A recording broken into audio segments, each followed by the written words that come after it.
Series में आज हम डिस्कस करेंगे क्विंसी पेरिटॉन्सिलर एब्सेस। तो ये क्या होता है पेरिटॉन्सिलर एब्सेस? तो collection of pus in peritonsillar space. Tonsils के अराउंड जो स्पेस होता है उसमें पस कलेक्शन हो जाता है।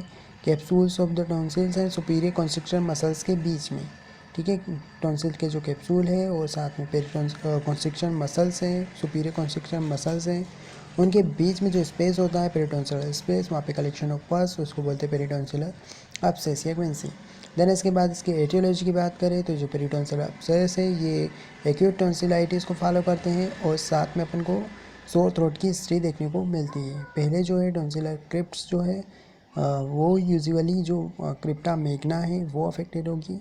इसके बाद वो इन्फेक्शन हो गया वहाँ पे और सील ऑफ हो गया वो एरिया। इसके बाद जो है इंट्राटॉन्सिलर एब्सेस बनने लगेंगे, है ना। और ये जो एब्सेस है ये ब्रस्ट होंगे कैप्सूल्स के अंदर और फिर वहाँ पे पेरिटॉन्सिलाइटिस देखने को मिलेगा। फिर उसके बाद अपन को देन ऑन एब्सेस, वो एब्सेस में कन्वर्ट हो जाएगा।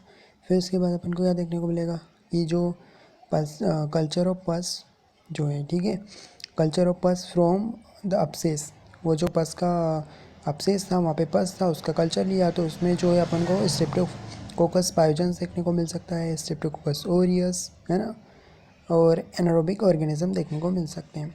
मोर ऑफन जो है ग्रोथ मिक्स रहेगी या एरोबिक एनारोबिक ऑर्गेनिज्म दोनों हो सकते हैं। तो हमने देखा कि ये जो टॉन्सिलर क्रिप्ट जो है वो अफेक्टेड होती है, फिर क्रिप्टा मैग्ना, फिर उसमें इन्फेक्शन हुआ, सीलोप हो गया एरिया, फिर इंट्रा टॉन्सिलर एब्सेस बनने लगेंगे, फिर एब्सेस ब्रस्ट हो जाएंगे, फिर उसके बाद टॉन्सिलर कैप्सूल्स जो है उसके थ्रू ये ब्रस्ट होगा और पेरिटॉन्सिलर स्पेस में आएगा और फिर यहाँ पे एब्सेस फॉर्मेशन होने लगेगा। स्ट्रेप्टोकोकस ओरियस, स्ट्रेप्टोकोकस पायोजेंस की वजह से मेनली होता है और कुछ एनारोबिक ऑर्गेनिजम्स। देन इसके बाद क्लिनिकल फीचर्स इसके क्या क्या हैं? तो इसमें फीवर रहेगा 104 degree Fahrenheit, chills and rigors, malaise, एक body ache, headache, nausea, constipation, ये इसके सिम्टम्स हैं, है ना। Fever, chills and rigor, general malaise, body ache, headache, nausea, constipation. इसके बाद इसके लोकल सिम्टम्स की बात करें तो सीवियर पेन होगा थ्रोट में, है ना, यूनिलेटरल भी हो सकता है। और ओंकाइलोग्लासिया अपन को क्या देखने को मिल सकता है? ओडाइनोफेजिया, मतलब कि पेशेंट जो है ये स्वेलोइंग में डिफ़िकल्टी होगी, है ना, उसका खुद का सलाइवा भी निकल नहीं पाता है, ठीक है।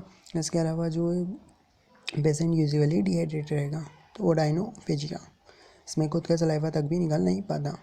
और साथ में अपन को क्या देखने को मिलेगा? स्पीच जो है मफल एंड थिक स्पीच रहेगी, जिसको बोलते हैं हॉट पोटैटो वॉइस। तो हॉट पोटैटो वॉइस एमसीक्यू में भी आ सकता है, क्विंसी में देखने को मिलता है। और साथ में अपन को क्या देखने को मिलेगा? Foul breath due to sepsis, है ना, तो अपन को सेप्सिस की वजह से ब्रीदिंग जो होगी हेलिटोसिस वगैरह भी देखने को मिल सकता है, फैटी फाउल रहेगी, दुर्गंध रहेगी उसके साथ सांस में। इसके अलावा एप्सिलेटरल ईयर एक भी देखने को मिल सकता है रिफर्ड पेन की वजह से, ठीक है, क्रॉनिक क्रेनियल नर्व जो है ना, नवी क्रेनियल नर्व, है ना, उसकी वजह से। और साथ में अपन को क्या देखने को मिल सकता है कि ट्रिस्मस जो देखने को मिल सकता है, टेरिगोइड मसल जो है उसमें स्पाज्म की वजह से, है ना। और साथ में अगला जो है इसका टॉन्सिल्स पिलर्स, ठीक है। एग्जामिनेशन किसका करेंगे? तो अपन टॉन्सिल का एग्जामिनेशन करेंगे, सोप टॉयलेट का एग्जामिनेशन करेंगे, तो वहाँ पे कंजेशन एंड स्वेलिंग देखने को मिलेगी। और साथ में एडिमा भी देखने को मिल सकता है पिलर्स में। और साथ में यूला जो है इसमें स्वेलिंग देखने को मिलेगी, है ना। और साथ में बल्जिंग देखने को मिलेगी सोप टॉयलेट में। और म्यूकोपस में भी seen covering the tonsillar region, ठीक है, म्यूकस पास दोनों हो सकता है। और साथ में सर्वाइकल लिम्फेडिनोपैथी देखने को मिल सकता है, लिम्फ नोड इनलार्ज हो जाएंगे, सर्वाइकल लिम्फ नोड और जुगुलोडाइगोस्टिक लिम्फ नोड जो है वो इनलार्ज होंगे मेनली। और साथ में टोरिकोलिस भी देखने को मिल सकता है, जिसमें कि पेशेंट जो है वो neck tilted to the side of abscess, जो जिस साइड एब्सेस हुआ है उस साइड उसकी नेक टर्न रहेगी। और इसका ट्रीटमेंट क्या करेंगे? हॉस्पिटलाइजेशन, देन इसके बाद उसको फ्लूइड देंगे, इंट्रावेनस फ्लूइड जो कि डिहाइड्रेशन के लिए देंगे, और एंटीबायोटिक्स देंगे, है ना, और एरोबिक एनारोबिक ऑर्गेनिज्म को किल करने के लिए एनाल्जेसिक देंगे, जैसे पैरासीटामोल देंगे। और साथ में एस्प्रिन वगैरह भी देंगे। ओरल हाइजीन मेंटेन करके रखेंगे हाइड्रोजन पेरोक्साइड के द्वारा सलाइन माउथ वासेस से। ट्रीटमेंट पार्ट की बात करें तो इसमें जो है इंसिजन देना है अपन को, ड्रेनेज करना है, पास एब्सेस है तो उसको ड्रेन आउट करना पड़ेगा इंसिजन लगा के। टॉन्सिलोक्टोमी कर सकते हैं और साथ में एब्सेस जो है और टॉन्सिलेक्टोमी। इसके बाद कॉम्प्लिकेशन क्या आ जाएंगे, पेराफेरेंजियल एब्सेस, पेरिटॉन्सिलर एब्सेस जो है वो अब पेराफेरेंजियल एब्सेस में कन्वर्ट हो गया। उसके बाद एडिमा ऑफ लेरिंग्स, लेरिंग्स का एडिमा हो सकता है, ट्रेकियोस्टोमी करनी पड़ सकती है, सेप्टिसीमिया हो सकता है ना। और साथ में कॉम्प्लिकेशन जैसे एंडोकार्डाइटिस, नेफ्राइटिस, ये सब कॉम्प्लिकेशन हो सकते हैं। न्यूमोनाइटिस हो सकता है, लंग में एब्सेस बन सकते हैं, जुगुलर वेन में थ्रोम्बोसिस हो सकता है, और स्पॉन्टेनियस हेमरेज देखने को मिल सकता है कैरोटिड आर्टरी और जुगुलर वेन के रप्चर होने से। देन इसके बाद यहाँ पे डायग्राम दिया है जिसमें कि पेरिटॉन्सिलर एब्सेस जो है लेफ्ट साइडेड का, ठीक है, और horizontal line through the base of uvula, इसमें पेरिटॉन्सिलर एब्सेस आपको देखने को मिल सकता है।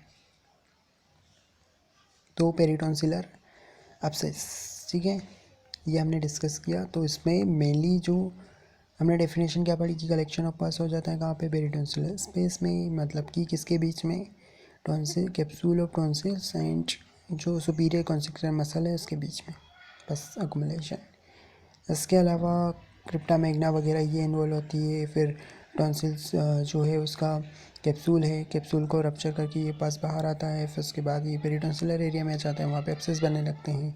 Streptococcus aureus, Streptococcus pyogenes mainly aerobic anaerobic दोनों की वजह से भी हो सकता है। Fever, chills, riggers, general malaise, body ache, headache, नर्जिया, constipation ये सिम्टम्स हैं। लोकल सिम्टम्स क्या क्या हो सकते हैं, जैसे कि सीवियर पेन होगा थ्रोट में, ओडाइनोफेजिया मतलब कि सलाइवा निकालने में भी दिक्कत होगी, और हॉट पोटैटो वाइज देखने को मिलेगा, फाउल ब्रीथ, हेलिटोसिस वगैरह, और इप्सिलेटर एयर क्रेनियल नर्व इन्वॉल्व होने की वजह से। यूविला में स्वेलिंग देखने को मिलेगी, टॉन्सिल्स वगैरह जो है वो स्वेलिंग रहेगी, एडिमा रहेगा, कंजेशन रहेगा, म्यूकोपस भी रह सकता है, सॉफ्ट टॉयलेट जो है वो बल्ज आउट हो जाएगी, टोरिकोलिसिस भी हो सकता है, टोरिकोलिस। हॉस्पिटलाइजेशन करना पड़ेगा, एंटीबायोटिक्स देना पड़ेगा, फ्लूइड देना पड़ेगा, डिहाइड्रेशन के लिए एस्प्रिन देंगे एनाल्जेसिक के तौर पे, और साथ में ओरल हाइजीन वाश करेंगे इसको, किससे, हाइड्रोजन पेरोक्साइड या सलाइन माउथ वाश।